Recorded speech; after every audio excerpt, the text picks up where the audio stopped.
พิธีเซ็นบทบันทึกความเข้าใจเพื่อศึกษาความเป็นไปได้ในการลงทุนพัฒนากสิกรรมแบบครบวงจรปลูกหมากบลูเบอร์รี่หมากม่วงหมากกล้วยและพืชลมลุกอยู่เขตบ้านนาสังเมืองปักกะดิ่งแขวงบุรีคำไซสาธารณรัฐประชาธิปไตยประชาชนลาวระหว่างแขวงบุรีคำไซตั้งหน้าโดยห้องการคณะกรรมการส่งเสริมและคุ้มครองการลงทุนขั้นแขวงและบริษัทยูฟิลลิปจำกัดได้จัดขึ้นในวันที่28พฤศจิกายน2025ผ่านมานี้อยู่ที่ห้องประชุมแผนกการเงินแขวงโดยเกียรติของร่วมของท่านสมใจคุณภาไซรองประธานคณะกรรมการปกครองแขวงท่านไซอัมพรศรีหาวงศ์คณะประจำภาคแขวง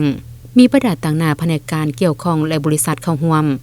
การเซ็นบทบันทึกความเข้าใจเพื่อศึกษาสำรวจความเป็นไปได้ในการลงทุนพัฒนา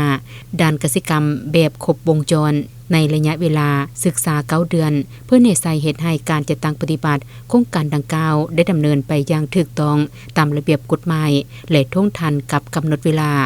ห้องการคณะกรรมการส่งเสริมและคุ้มครองการลงทุนได้ก็เกมทางด้านเนื้อในบทบันทึกความเข้าใจ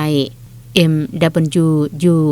การศึกษาความเป็นไปได้ในการลงทุนพัฒนากสิกรรมแบบครบวงจรอยู่เขตบ้านนาสังเมืองปักกะดิ่งแขวงบุรีคำไซให้เกียรติลงนามเซ็นบทบันทึกโดยแม่ทันไซอัมพรศรีหาวงศ์เซ็นในนามต่างหน้าให้แก่อำนาจการปกครองแขวงบุรีคำไซท่านดาราพรพลสวัสดีเซ็นในนามห้องแผนกกสิกรรมและสิ่งแวดล้อมแขวงท่านแก้ววงทองกรมมะแซงประธานคณะกรรมการปกครองเมืองปักกะดิ่งเซ็นในนามพยานฝ่ายรัฐและท่านหูยอนอำนวยการบริษัทยูฟิลลิปจำกัดเซ็นในนามผู้ลงทุนศึกษาพัฒนาท่านนางยูหุนสุขห้องอำนวยการบริษัทยูฟิลลิปจำกัดเซ็นในนามพยานฝ่ายบริษัทโดยทรงหน้าทานสมใจคุณภาไซห้องประธานคณะกรรมการปกครองแขวงและแขกที่เชิญเข้าร่วมเป็นสักขีพยาน